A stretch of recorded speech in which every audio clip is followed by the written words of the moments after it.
Hey, welcome, Paul and Tristan. Heavily attended office hours. I enjoy doing this, though. This is going to be fun. This just in, literally, I got this 3 minutes ago. The SBA Inspector General has released a finding about loan agents, and obviously I haven't been able to read it, but SBA, they said they're hammering loan agents, and they're saying if you deal with a loan broker, be careful. Since 2005, OIG has investigated at least 22 cases with confirmed loan agent fraud, totaling at least $335 million.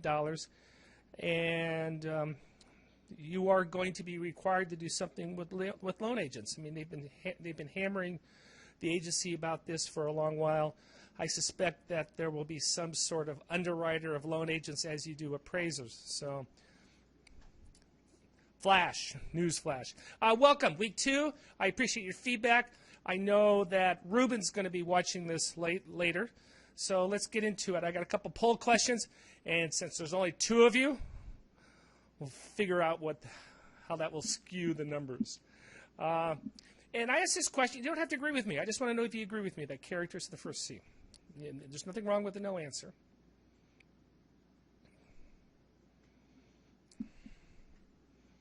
Oh, and Steve joined us. Welcome, Steve. So we got 3. We're rocking and rolling now. And, yeah, 100% if you said, that's fine. I have no issue with someone saying, no, Bob, we think cash flow is more important, or capacity. And that's fine.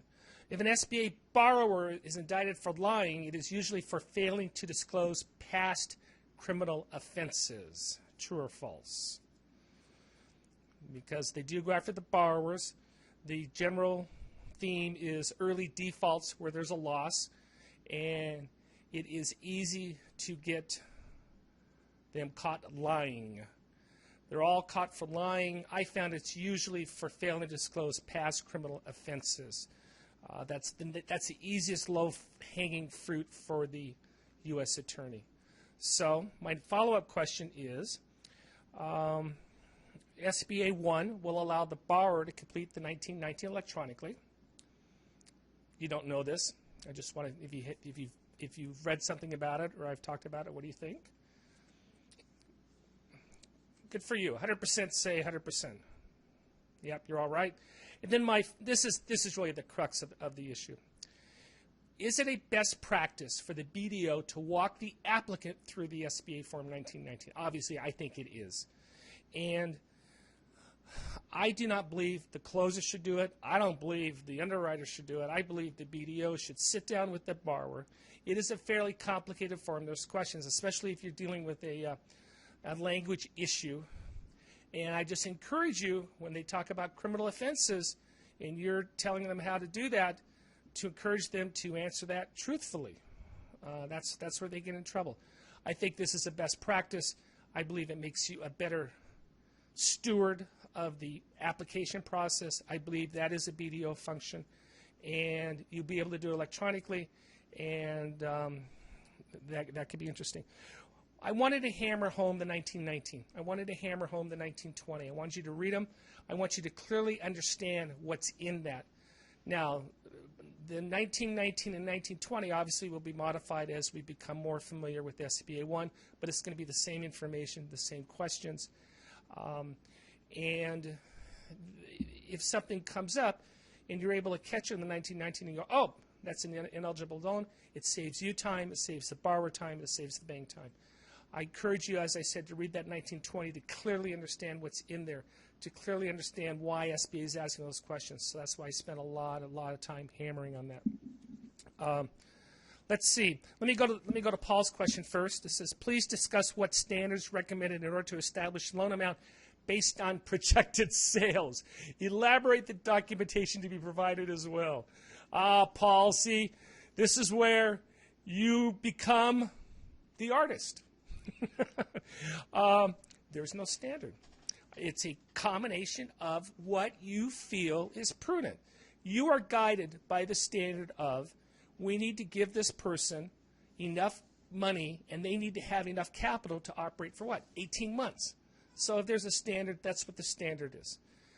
So you need to make sure that this person is going to be in business for 18 months. Obviously, you're going to rely on the projections. But you're going to look at the projections, and we'll talk about projections later in the course and underwriting them. But you're going to underwrite the projections. And how are you going to do that? Well, if it's a franchise, you're going to go to the franchise, the brand, and compare the projections with how other units are doing. You're going to take those projections. Let's say it's a mom and pop cafe. You're going to determine, well, what are my sales for other mom and pop cafes, and does this seem reasonable? Do we think that this person can pull it off? So there is no specific standard of that. That's where you get paid the big bucks to come up with the loan structure. And it's an interesting question, because Paul can come up with a number, Bob can come up with a number, Tristan can come up with a number, and guess what? They're all right, as long as at the end of the day the loan gets repaid. So that's why lending to startups is tricky. It's tricky. The borrower, in common experiences, the borrower is always much more optimistic than perhaps he or she should be. Email question number 1. When documenting the purchase of equipment, how closely do you monitor serial numbers, make, model, etc. on pieces over $5,000 and file? The UCC, you're very picky. You're very OCD. You get everything. The SOP requires it. It's good for in the event of a early liquidation. In other words, if it goes within 18 months and we took this equipment and now the equipment's disappeared, well, where did it go? And you didn't even get the serial numbers. It's one thing when we understand borrower conversion. It's another thing when we didn't even get the serial numbers in the first place. Nothing wrong with that and doing a little videotaping, but also hire a company and have them get the clipboard and write it all down. Take pictures of it if it's only a couple of them. But yeah, it needs to be documented. And you want, I'm sorry, but you want to do that. I don't care if the BDO does it. Usually maybe it's something the underwriter would do. But if you know you need to do that and you have a friendly appraiser, equipment appraiser who's willing to go out there for $100 and write everything down, it may save some time for you. But you got to do it. Email question number 2. When we switched to Form 1919, it appears as though the language included on the following forms was consolidated, and now only Form 1919 is required, and the answer is yes. The purpose of the 1919 is to simplify, make the job easier for the bank as well as the borrower, and I think they've done a good job from that. They should be proud of themselves for doing that. Week 3. Oh, I'm sorry. I wanted to talk about this, the Inspector General, and I know I hammered the Inspector General. This came out in May, and it's very important. And let's go to the next slide, Joseph. And for the first time, the Inspector General has criticized lending underwriting, has criticized loan structure, has criticized the lender's credit memorandum. So you clearly see the trend in terms of what the Inspector General is doing in terms of second-guessing credit memorandums, second-guessing structure and projections.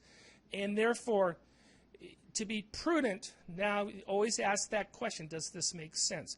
So you're seeing more and more pressure on your underwriters and on the lenders, that, especially on the poor liquidators who have to prepare these packages, in terms of having to justify how we came up with that number on how we decide to loan $2 million on a company that said they were only going to do $1 million of sales.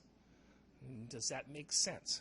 So I want to give you a sense of the pressures that the people in your organization are facing, from your underwriters to your managers and to your liquidators to your servicers.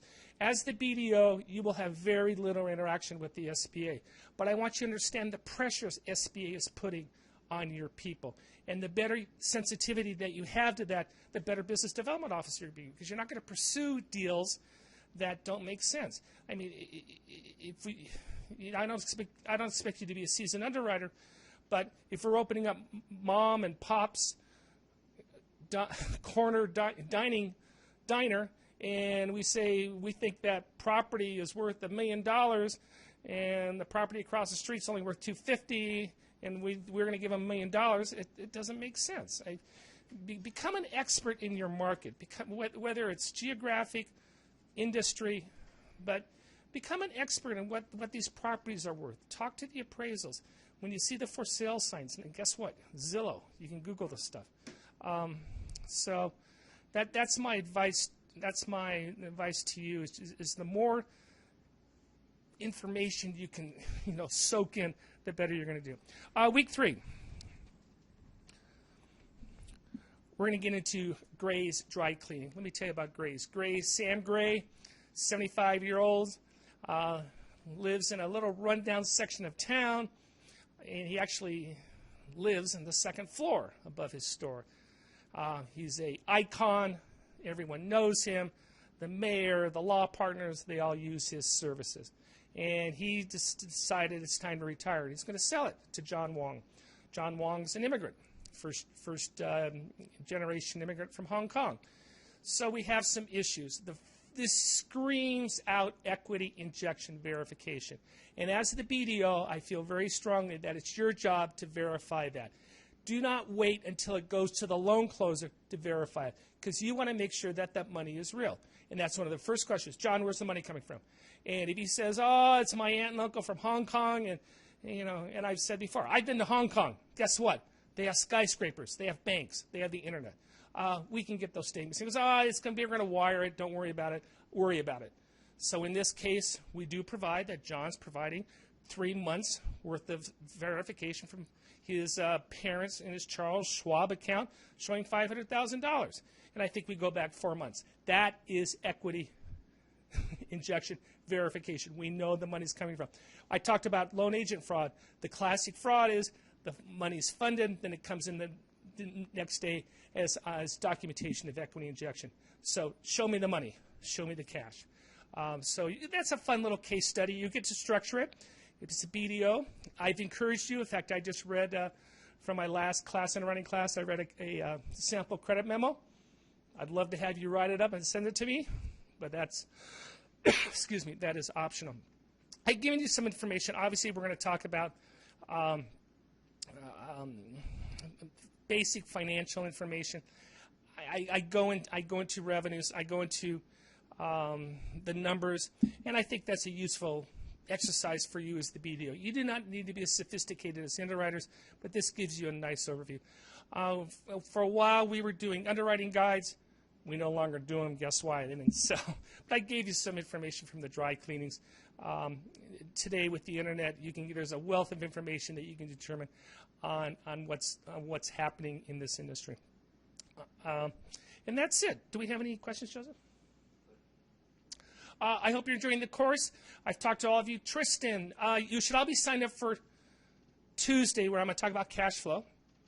And keep the comments coming. And I don't mind having a small class, and I hope you're getting something out of it.